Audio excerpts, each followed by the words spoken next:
Today, we're going to dive into a really practical path to finding inner peace, one that's based on the original teachings of the Lord Buddha.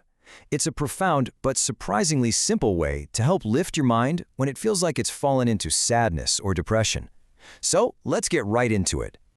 You know that feeling, right? We've all been there. It's like you're just stuck, where your mind sinks into this heavy, emotional state, and it feels almost impossible to function or see any light.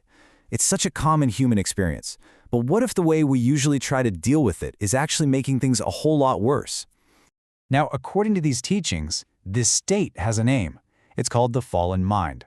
And what's really fascinating here is that it's not described as a bunch of thoughts swirling in your head. No, it's a distinct physical sensation, like a heavy weight right there in the center of your chest. It's as if your mind has literally lost its balance and fallen into this abyss of emotion.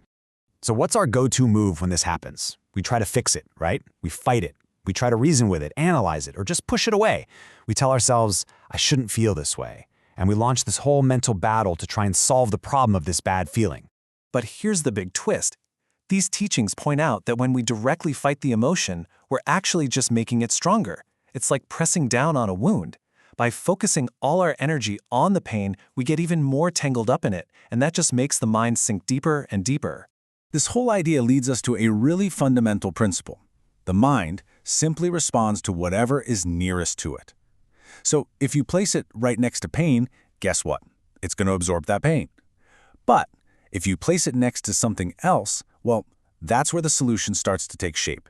And this brings us to a completely different strategy. Instead of trying to attack the darkness, the goal is to introduce a light. We don't fight the fallen mind, we support it. We give it something else, something solid to lean on.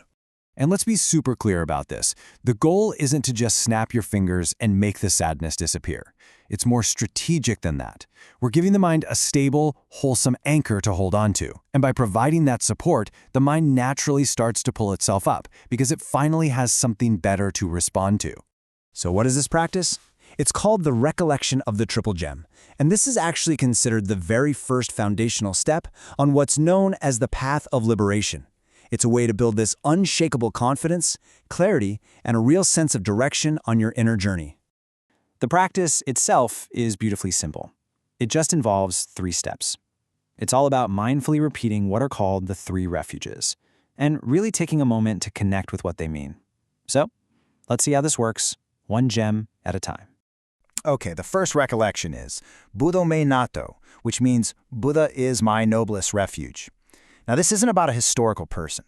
It's about calling to mind the quality of supreme wisdom itself, that awakened part of us that can see things clearly, just as they are, without all the distortion from our heavy emotions. Next up, we have Dhammo me natho. Dhamma is my noblest refuge. Dhamma means the timeless truth, the basic law of nature. You can think of it like gravity. It's just the way things work.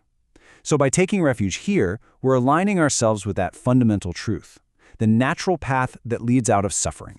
And finally, Sangho me natho. Sangha is my noblest refuge. This one is so important because this refuge is also completely internal. The Sangha here means the embodiment of virtue. It's the purity, the integrity, and the inner harmony that we cultivate inside ourselves through our own sincere practice. It's our own goodness. So, how in the world does quietly repeating and thinking about these phrases actually help a mind that feels like it's sinking? Well, let's connect all the dots and bring it back to that core principle we talked about earlier. See, what you're doing with this practice is intentionally placing something noble, stable, and pure right next to your mind.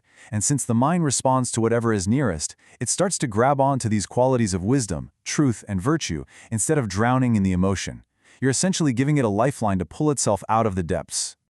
This practice is an incredibly powerful tool, but it really points to a much bigger truth about our own inner world. The state of our mind is so deeply affected by what we choose to keep close to it. So the question isn't just about this one practice, it's about every single moment. What will you choose to place next to your mind?